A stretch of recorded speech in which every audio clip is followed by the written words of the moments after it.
이르면 10월부터 자동차 보험료가 오를 걸로 보입니다. 2016년 이후에 2년 만에 인상인데요. 정비 요금이 오른 게 가장 큰 원인으로 폭염으로 인한 손해율 상승 그리고 최저임금 인상 등도 요인으로 꼽히고 있습니다. 이와 관련해서 이용화 한국외대 초빙 교수 모시고 얘기 나눠보도록 하겠습니다. 교수님 어서 오세요. 네, 안녕하세요.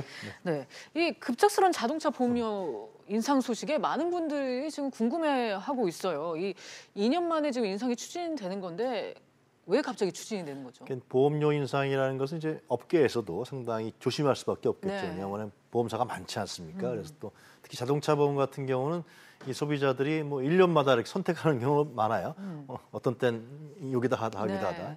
보험료 때문에 선택하는. 그렇죠. 좀 낮은 데로 가잖아요. 네, 사실 가격이 제일 많이 네, 작용하죠. 그래서 여러 가지 또 혜택도 볼 테고요. 네. 그래서 이제 보험업계에서는 그런 경쟁 문제 때문에 사실상 보험료를 인상하는 것에 주저할 수밖에 없었고, 네. 또 이제 이 보험료 인상이라는 게 이제 이 물가 인상하고 또 직결될 수가 있어요. 누구나 자동차 보험은 가입하기 때문에. 네.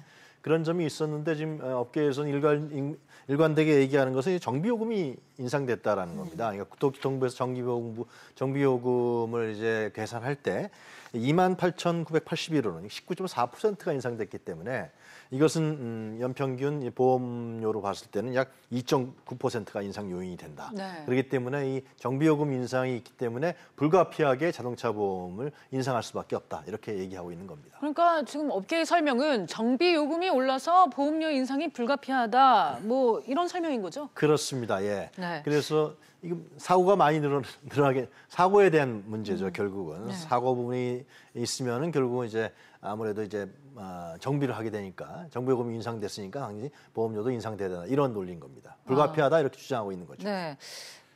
여러 변수가 이제 겹쳤다 이런 말씀도 앞서서 해주시긴 했는데 이 보험료 인상 요인에서 지금 정비요금 인상 말고도 좀 다른 요인들이 있지 않습니까? 네, 그 업계에서 이제 주장하는 것인데요. 네. 몇 가지가 있는 것인데 그 이제 일용요금에 대한 인상 요인입니다. 그럼 최저임금 인상이 이제 16.4% 인상되지 않았습니까? 네. 그래서 사고가 나면 이제 피해자들한테 그 보험료를 계산하잖아요. 그래서 보험업계에서 이제 일용요금이라 그러는데 그래서 일용요금도 이 최저임금 인상 요인에 따라서 인상될 수밖에 없다는 네. 겁니다. 그러니까 보험료가 인상돼야 된다. 이런 얘기를 하고 있는 거고요.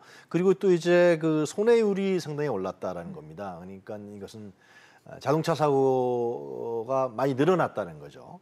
대개 적정 손해율은 보험업계에서는 77 내지 78%로 보는데 최근에 와서 폭염이 이제 상당히 있으니까 저도 그렇지만 자동차 많이 이제 끌고 나가잖아요. 그러다 보면 자동차 사고가 늘어난다. 그래서 손해율이 올랐기 때문에 자기 자신의 적자폭이 생겨버렸다. 이렇게 이제 주장하고 있는 겁니다. 그리고 또 하나는 이제 건강보험에 대한 문제인데 건강보험이 이제 전에는 이제 2, 3인실은 적용이 안 됐었는데 이제는 올 7월부터 2, 3인실이 적용이 됩니다. 그러다 보면 이것이 자동차 보험도 청구되니까 자동차 보험의 인상 요인이 된다.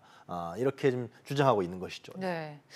그렇게 되면 이제 실제 자동차 보험료는 얼마나 오르게 되는 걸까요? 업계에서는 현재 7 내지 8%를 이제 주장하고 네. 굉장히 오르는 거죠. 네.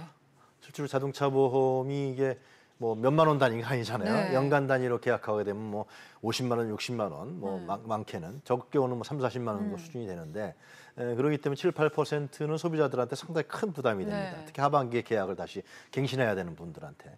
그래서 이 정부에서 이 문제에 대해서 이건 물론 개입할 수는 없지만은 최종국 금융위원장이 이 문제에 대해서 얘기를 했어요. 그러니까 너무나 이 보험료가 과도하게 인상되면 네. 이런 문제가 있는 것이 아니냐. 민간 보험이니까 정부에서 개입할 수는 없습니다만은 그러나 이 소비자 물가라든가 국민들의 실생활과 관련된 문제니까 보험업계하고 좀 얘기를 해보겠다. 협의해서 과도한 인상이라든가 뭐 불필요한 인상 요인이 있다 그러면 좀 서로 간에 양해할 수 있는 이런 방안을 좀 모색해보겠다 이렇게 하고 있습니다. 그래서 아마 7, 8%보다도 업계의 주장에 따라서 가면 한 3, 4% 정도는 되지 않겠냐라는 네. 것이 일반적인 시각이죠. 현재는. 사실 이 아무리 인상 요인이 있다고 치더라도 이 달갑지 않은 변화에 소비자 불만은 커질 수밖에 없을 것 같은데 따지고 보면은 뭐 소비자 부담은 크게 늘어나는 거잖아요. 그렇습니다. 이것이 왜 그러냐면 지금 요즘에 이제 뭐 문재인 대통령도 얘기했습니다만 에어컨 가동에 따른 전기값 네. 부담이 좀 컸잖아요. 네. 이번 폭염 때문에. 그래서 뭐 누진세 경감 방안이 오늘 발표되고 그랬었는데 결국 이런 문제하고 또 요즘 폭염 때문에 채소값이 또 올라가고 있어요. 그리고 실질적으로 내수 경제에 대한 부진으로 인해서 물가가 인상되고 있다. 이런 얘기들이 많기 때문에 자동차 보험도 마찬가지로 누구나 이건 들어야 돼. 차 없는 집이 없잖아요. 누구나 다 들어야 되는 부분이 있대. 자동차 보험이 인상되면 결국은 전체적인 국민의 물가 수준이 인상되는 거고, 그리고 국민의 어떤 가처분 소득도 사실상 줄게 되는 현상이 나타나는 거죠. 그렇기 때문에 정부 입장에 봤을 때는 예민할 수밖에 없는 것이고, 국민들 입장에 봤을 때 당장 하반기에 내가 자동차 보험을 갱신해야 되는데 또 오른다. 그럴 경우에 상당히 부담이 갈 수밖에 없는 그런 현상이 되겠습니다. 예. 부담스러운 소식이 참 많은 것 같습니다.